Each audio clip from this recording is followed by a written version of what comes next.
집합이라는 개념은 어떤 조건에 의하여 대상을 분명하게 정할 수 있을 때 그 대상들의 모임을 집합이라고 해요. 그렇구나. 집합은 모임이구나. 그냥 모아놓은 게 집합이야. 예를 들어서 이 강의실 안에서도 우리 집합을 만들 수 있어요. 어떻게? 이 강의실 안에 있는 학생들의 모임 이러면은 거기에 이제 집합이 되고 너희들 개개인이 원소라는 개념으로 집합 안에 들어가게 된다. 왜? 원소가 뭐냐? 그 집합을 이루는 대상 하나하나이기 때문이에요. 그런데 이 집합에는요, 아주 중요한 전제 조건이 하나 필요합니다. 그 전제 조건이 뭐냐면 집합이 확정되기 위해서는 누가 봐도 항상 얘가 원소야 라고 말할 수 있는 객관적인 기준이라는 것이 필요해요. 분명하다라는 말은 객관적인 기준이라는 얘기입니다. 자, 얘기를 한번 해보도록 할까요? 여기 있는 학생들 중에서 키가 큰 학생들의 모임 이래 놓으면 집합일까 아닐까? 키가 큰 학생들의 모임 이러면 집합이 아니에요. 키가 요만한 애가 볼 땐 다 큰 거고 키가 이만한 애가 볼 땐 다 작은 거잖아. 맞아? 객관적이지 않기 때문이야. 그래서 참고를 하나 보도록 하겠습니다. 하나 묻자. 그러면 또 하나 얘기해 볼게. 지금 여기 있는 학생들 중에서 키가 가장 큰 학생들의 모임 이러면 얘는 집합일까 아닐까? 집합이지. 가장 큰 애는 한 명밖에 없거든. 맞아요? 그래서 이렇게 적도록 하겠습니다. 자, 일반적으로요, 우리가 집합인지 아닌지 보는데 가장 큰 이런 말이 들어가거나 가장 작은 뭐뭐 이런 말이 들어가거나 뭐뭐보다 큰 뭐뭐 이런 말이 들어가거나 뭐뭐보다 작은 뭐뭐 이런 말이 들어갈 때는 집합인 경우가 대부분이에요.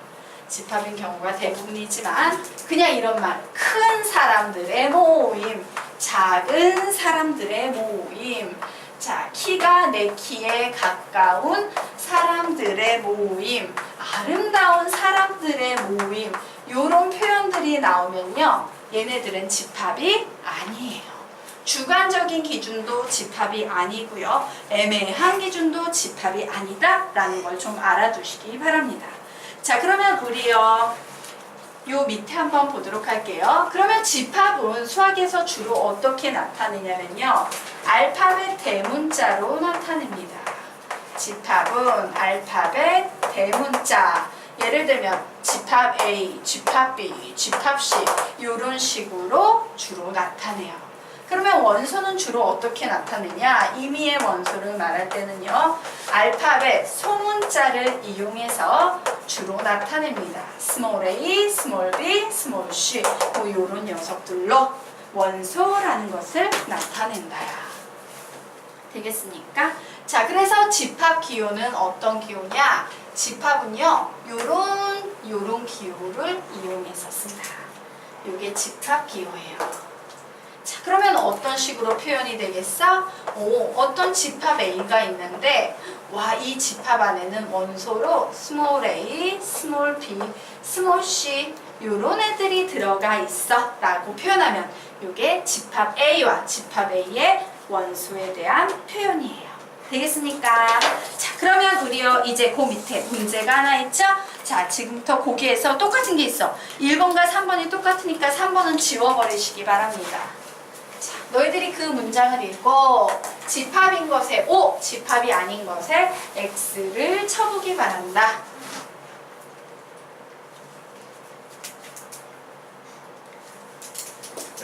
네. 화면 같은 게 네. USB에다 담아서 가주세요. 오, 그게 잠시만 이 카메라에 있었던 건데 이거를 선생님이 구주에 다음 시간부터는 그렇게 선생님이 요구를 할게. 근데 지금 관리 선생님이 오늘 어디 가셔가지고 선생님 그걸 잘 모르는데 담을 수 있으면 그거 해줄게요. 네, 담을 수는 있을 거야 다음 시간부터. 근데 요번 한 번만 좀 카페에 올린 거 하자. 오케이. 자, 됐으니까 자, 그러면 우리 보도록 할까? 가장 자연수의 모임, 가장 작은 자연수의 모임 집합이 아니야. 맞아요. 맞죠? 얘는 집합으로 치자면 이런 애가 될 거야. 그죠? 그러므로 얘는 집합 되겠습니다. 우리 반에서 키가 큰 학생들의 모임 집합이다 아니다? 아니다. 가장 작은 자연수의 모임은 3번, 1번과 똑같으니까 지워버리시고요. 2보다 작은 소수의 모임은 집합이 아니야. 2보다 작은 소수가 뭔데? 2보다 작은 소수 있어 없어? 없죠. 그럴 때 뭐냐면 그냥 이렇게 쓰는 거예요. 우리는 얘를 원소가 하나도 없는 집합이다 라고 해서 공집합이라고 부르기도 하고요. 공집합은 이런 표현 외에 이렇게 표현하는 방법도 있어요. 모두 다 공집합이야. 원소가 하나도 없는 집합. 그러므로 공집합도 집합이기 때문에 얘는 5 되겠습니다. 유명한 가수들의 모임 X 되겠죠? 자, 그러면 이제 뒤로 넘어가도록 하겠습니다. 자, 그럼 지금부터 집합과 원소 사이의 관계에 대해서 좀 알아보도록 하자.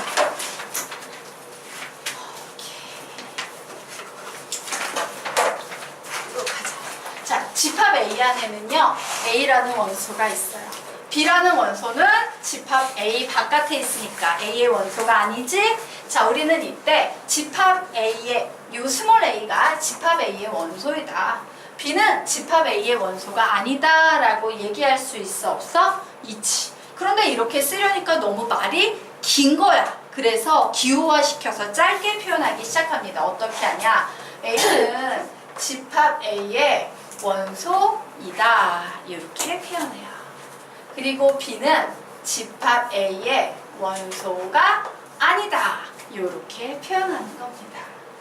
자, 우리 한번 얘기를 해보도록 할까? 자, 여기에 13이라는 수와 10이라는 수가 있어. 아, 이쪽에다 10을 쓸까? 대소 비교하세요 하면 우리 이렇게 얘기하지. 보통 선생님이 이 녀석을 이렇게 얘기해요.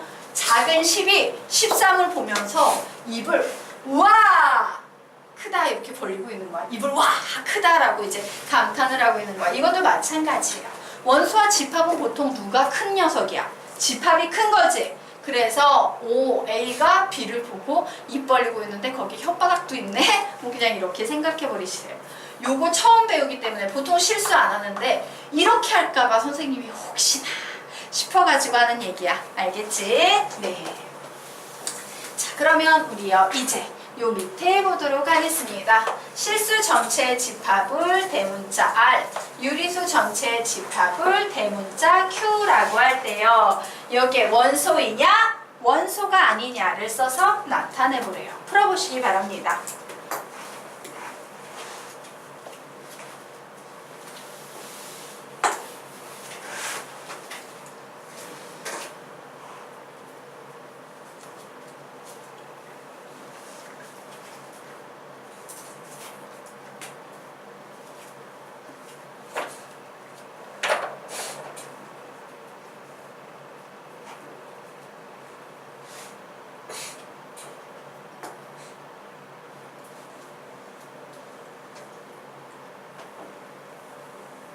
이거 잘 쓰셔야 돼요. 여러분, 이거 되게 정확히 써야 합니다. 왜냐면 나중에 이런 기호가 또 나와요. 얘는 부분 집합이다 아니다의 기호이기 때문에 요거 두 개 확실하게 쓰셔야 돼요.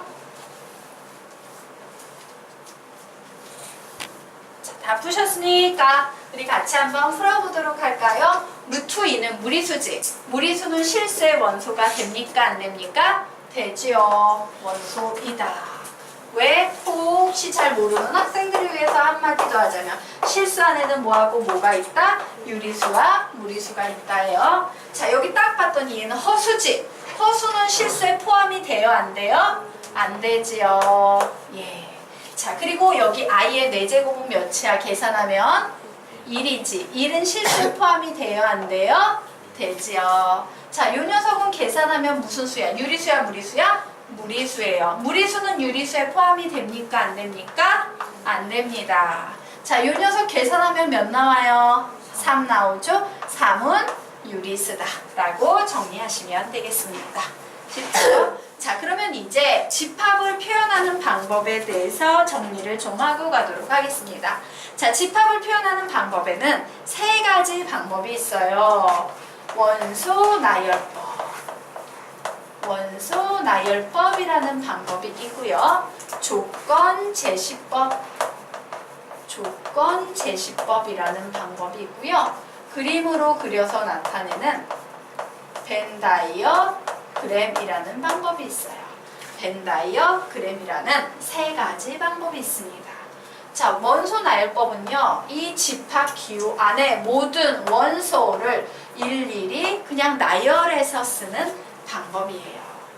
자, 조건 제시법은요, 집합을 표현하기는 표현하는데요, 앞쪽에 원소의 기본적인 꼬라지, 꼬를 쓰는 거고요, 뒤쪽에 이 원소가 가져야 되는 조건을 써서 나타내는 방법이 있습니다. 자, 이때 이 조건이라는 말은 뭐냐? 수학적인 문장 혹은 식을 우리는 조건이라고 불러요. 되겠습니까? 예. 자, 그러면 아직까지 뭔 얘기인지 하나도 모르겠다. 자, 용어만 익히고 가자. 자, 두 번만 읽으면 내려갑니다. 시작! 원소 나열법, 조건 제시법, 벤 다이어그램. 한 번 더. 원소 나열법, 조건 제시법, 벤 다이어그램. 자, 그러면 우리요, 문제를 한번 풀어서 조건 제시법이 뭔지, 원소 나열법이 뭔지 생각해 보도록 하겠습니다. 예. 원소 나열법으로 나타낸 것은 조건 제시법으로, 조건 제시법으로 나타낸 것은 원소 나열법으로 나타낸 후에 얘를 가지고 벤 다이어그램을 그리십시오 라고 문제가 나왔어요. 자, 그래서 얘를 딱 보자. 얘는 집합인데 원소가 1, 2, 3, 4, 5, 1, 2, 3, 4, 6, 12 이렇게 나열돼 있지. 얘는 원소 나열법입니까? 조건 제시법입니까? 원소 나열법이에요. 얘를 조건 제시법으로 바꾸래요. 그래서 바꾸려고 봤더니 얘는 어떤 숫자 하나지. 그리고 얘는 숫자 하나가 와, 뭔 숫자인지 모르지만 변수, 변할 수 있는 숫자 x를 넣어주시고요. 이제 1, 2, 3, 4, 6, 12가 가지고 있는 x의 특징을 얘기해 보는 거야. x는 어떤 수일까? 12에 뭐지? 12에 약수? 양의 약수예요. 너희들이 이 중학교 수학과 고등학교 수학의 차이점을 좀 알아야 된다면, 너희들이 중학교 때 약수, 배수를 배울 때는 기본적으로 자연수 가지고 놀던 시절이에요. 즉, 너희가 알고 있는 수의 범위는 자연수밖에 없어. 거기에서 약수, 예수를, 약수, 배수 이런 걸 배우면 당연히 자연수 내에서만 얘기하니까 양의 약수 이런 표현 쓸 필요 있어? 없어? 없었어. 그런데 고등학생이 된 지금 너희들은요, 모든 수를 다 알아. 정수도 알고 허수도 알고 막 다 알잖아. 무리수도 알고. 맞아? 그렇기 때문에 약수, 배수의 개념에 음의 약수, 음의 배수라는 개념도 들어가기 시작하는 거예요. 무슨 얘기냐? 12라는 수가 있을 때 약수, 배수를 정의하려면 여기에 어떤 두 수를 곱해줘야 되는데, 이 두 수 자리에 들어올 수 있는 수가 뭐냐면요, 정수야, 정수. 그럼 어떤 경우가 있겠어? 1, 12, 2, 6, 3, 4 이런 경우도 있지만 마이너스 1 곱하기 마이너스 12, 마이너스 2 곱하기 마이너스 6, 마이너스 3 곱하기 마이너스 4 이런 애도 들어갈 수 있어? 없어? 있단 말이야. 그래서 만약에 음의 약수를 계산하라 그러면 몇 개? 6개 나와. 뭐 이런 식으로 얘기할 수 있지? 그래서 음의 약수라는 게 존재하기 때문에 고등수학에서는요, 항상 문제를 풀 때 양의 약수의 개수 구하세요, 양의 약수의 총합 구하세요, 이런 식으로만 문제가 나오는 거야. 고로 너희들은 어떻게? 답을 내줄 때도 약수 이렇게 쓰면 틀려. 양의 약수 요걸 붙여주셔야 돼요. 자, 이렇게 조건제시법으로 바꿨어요. 그리고 나서 얘를 벤 다이어그램으로 그릴 건데, 집합 A를 기준으로 그리랬으니까 집합 A는 여기에 그냥 이렇게 써주면 돼요. 1, 2, 3, 4도 있고 6도 있고 12도 있네. 이게 바로 뭐다? 벤 다이어그램이다요. 원소나열법, 조건제시법, 벤 다이어그램. 쉽다 어렵다? 쉽다. 자, 이 녀석 보도록 하겠습니다. 얘는요, 원소나열법이에요? 조건제시법이에요? 조건제시법이지. 맞아? 조건제시법이지? 원소의 꼴이 나와 있고 이 원소의 조건이 나와 있어. 와, 이 2차 방정식을 만족시키는 x값이 바로 원소구나. 그래서 구해봤더니 5e 마이너스분이에요. x는 뭡니까? 5 혹은 x는 뭡니까? 마이너스 2죠. 그러므로 얘를 가지고 원소날법 만들면 어떻게 만들 수 있겠어? 마이너스 2,5라고 이렇게 쓸 수 있겠네요. 자, 이 녀석을 가지고 벤 다이어그램 그립니다. 마이너스 2하고 5를 이렇게 적어주시면 되는 거예요. 쉽다 어렵다? 쉽지? 쉽지? 그럼 얘기 한번 해보도록 하자. 너희들은 지금 두 개 이제 벤 다이어그램 빼면 원소날법과 조건제시법 배웠는데 원소날법이 좋니? 조건제시법이 좋니? 둘 중에 누가 더 좋아? 너희들 기분상 바라보고 있으면 조건제시법이 더 좋아요? 그냥 더 조건제시법이 편한 것 같아? 너희들이 이해할 때? 얘보다? 아니지. 보통 원소날법은 보면은 딱 떨어지는 데 반해서 조건제시법은 얘를 한번 해석해서 다시 원소를 생각해야 되기 때문에 훨씬 어렵지. 그럼 너희들은 이런 생각 해볼 수 있지 않을까? 아씨, 왜 쓸데없이 조건제시법은 만들어가지고. 수학자들은 되게 경제적 인간들이에요. 필요가 없는데 수학 문제를 어렵게 내고 싶다라는 욕망 하나만으로 조건제시법을 만들진 않아요. 즉 무슨 얘기냐? 원소나열법은 엄청 간단하고 보기도 좋은데 반해서 원소나열법으로는 표현이 불가능한 경우가 있었던 거야. 원소나열법으로 표현이 불가능하니까 어쩔 수 없이 눈물을 머금으며 되게 더럽고 지저분하게 생긴 조건제시법을 만들어낸 거예요. 그러면 어떤 경우일까? 원소나열법으로 나타낼 수 없는 경우는? 배수?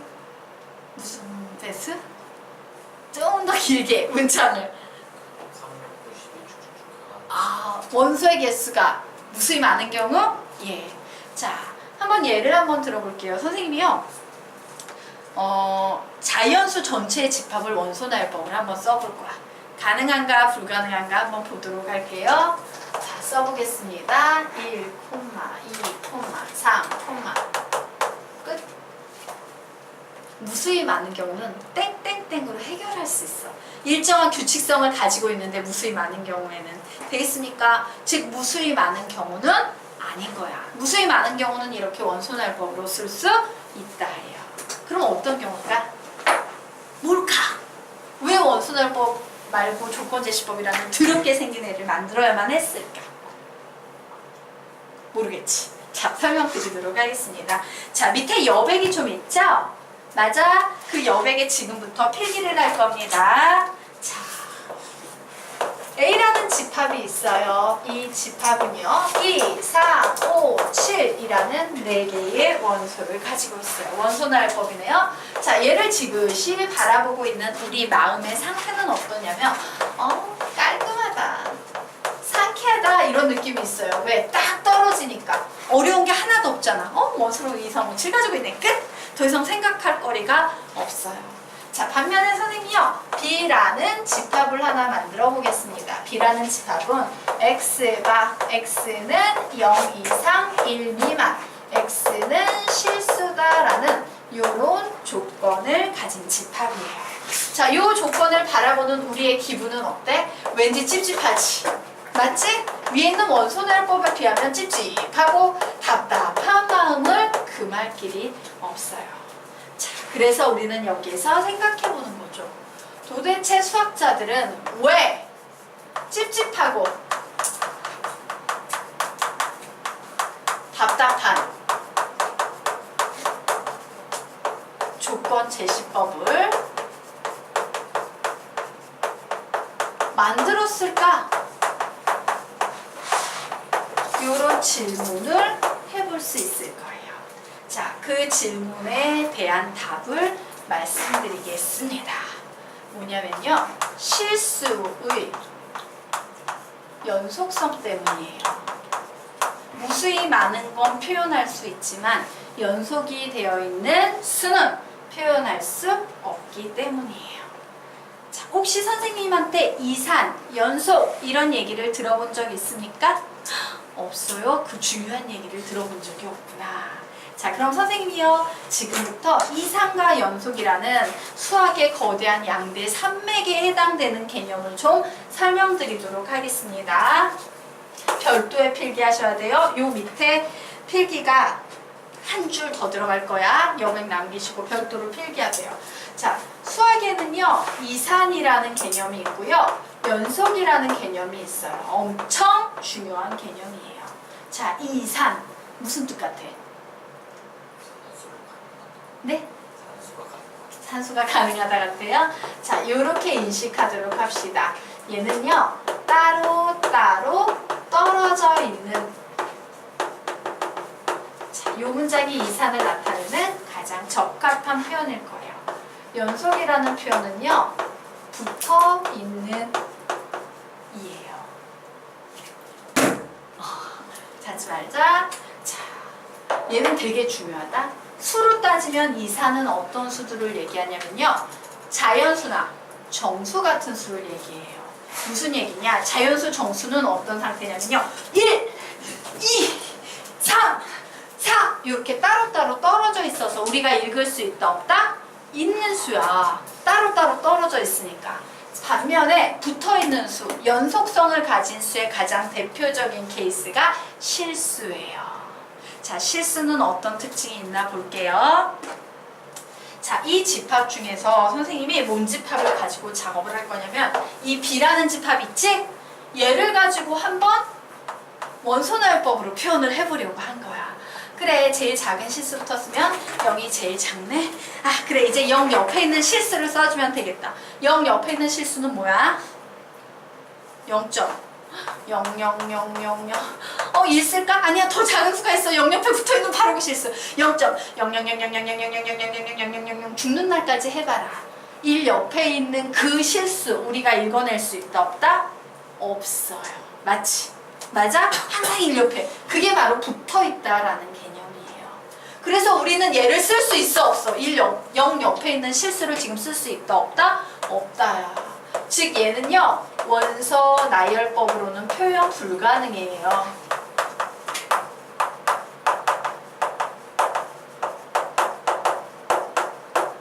되겠습니까? 그래서 수학자들은 바로 이런 실수의 연속성이 갖는 성질 때문에 아이씨, 원소나열법으로 표현 불가능하니까 눈물을 머금으며 찝찝하고 더럽게 생긴 조건제시법이라는 개념을 만들어낸 거야. 이제 실수의 연속성이 어떤 개념인지 좀 이해가 되십니까? 예, 이 실수의 연속성은 되게 중요한 게 뭐냐면, 한번 볼까? 수학에서 수로 보면 자연수니 정수가 이산에 해당될 때 실수 이런 게 대표적인 연속이죠. 자, 이 실수와 관련된 파트가 뭐냐면 함수라는 파트고요. 이 똑같은 개념인데 이산 수학에서 나오는 개념이 바로 뭐냐면 수열이라는 개념이에요. 자, 이산적인 수들을 더하는 기호가 앞으로 배우게 될 시그마고, 연속적인 것들을 더하는 기호가 똑같은 역할을 하는데 인테그럴이야.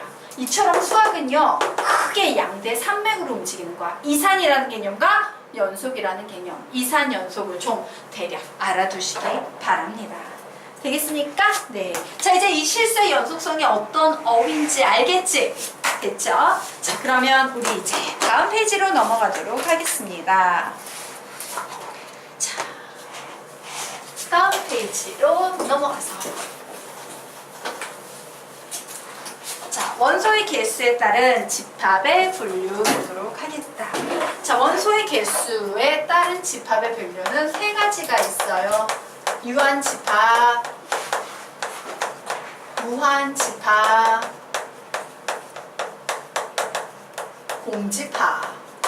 이렇게 개수에 따라서는 세 개의 그룹으로 나눌 수 있습니다. 자, 이름만 딱 들어도 느낌이 오잖아. 유한 집합. 원소가 몇 개인 것 같아? 유한개인 거예요. 한 개가 있다라는 얘기지? 무한 집합은 원소의 개수가 어떤 겁니까? 무수히 많은 집합을 무한 집합이라고 부릅니다. 자, 공집합은 뭐가 되겠어요? 원소가 하나도 없는 집합을 우리는 공집합이라고 부릅니다. 자, 그리고 공집합은 선생님이 아까 얘기했죠?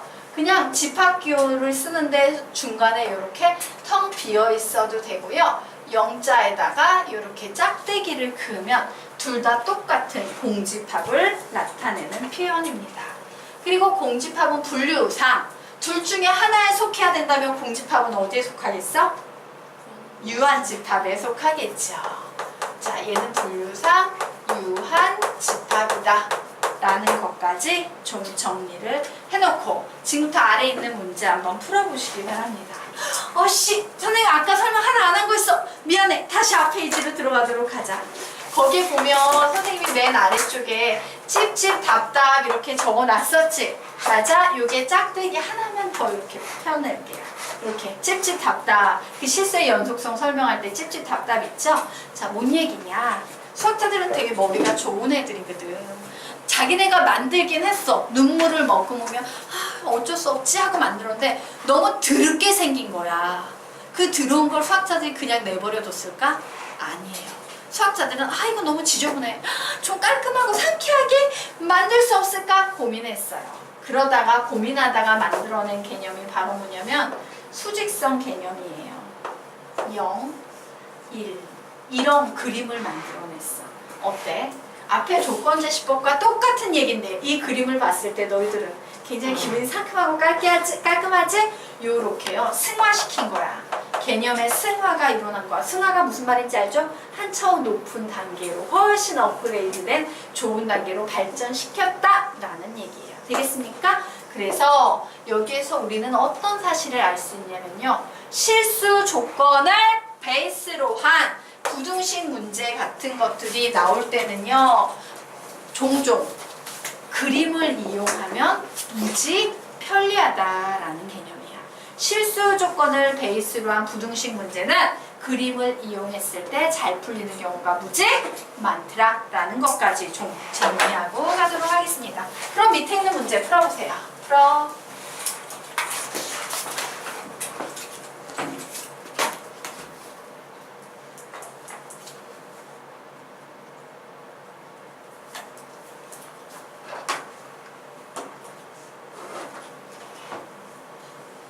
자, 10초 후에 답 맞춥시다.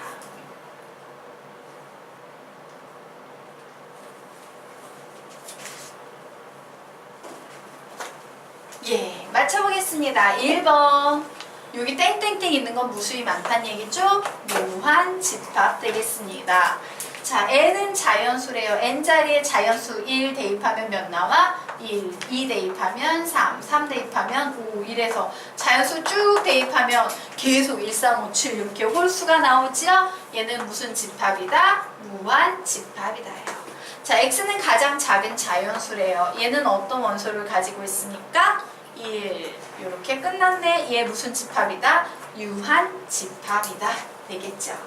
자, 요 녀석 한번 보도록 하겠습니다. 2차 부등식이 나와 있네요. 2차 부등식의 해법 1. 인수분해 2. 근해 공식 3. 완전제곱식으로 변형. 어쨌든 선생님은 인수분해 되는지 알아보려고 다 이항을 시켰더니 인수분해가 되네요. 자, 그러므로 x는 뭐 나옵니까? 마이너스 1보다 크고 1보다 작다라는 요런 범위가 나왔지. 자, 얘는 유한계예요? 무한계예요? 무한계예요. 왜냐면 얘 유리수지. 중요한 건 실수도 연속성이 있지만 유리수, 무리수도 연속성이 있어요. 알겠습니까? 어떤 3이라는 유리수 옆에 있는 3 읽어낼 수 있어? 없어? 없다라는 얘기예요. 그래서 얘는 뭔지 모르겠지만 그래, 얘도 연속성 때문에 무한 집합이야 라는 사실을 알 수 있어요.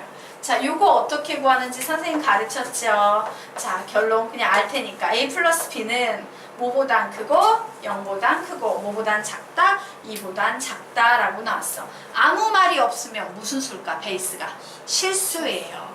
그러므로 0과 2 사이에 있는 실수니까 많겠어 적겠어? 엄청 많겠지. 무수히 많은 겁니다. 그로 답은 3번 되겠습니다. 자, 그러면 우리요 지금부터 그 아래쪽 보도록 하겠습니다. 자, 2, 3 별량 두 개가 나올 때는 2, 3 별량 이제 뭔지 알겠지?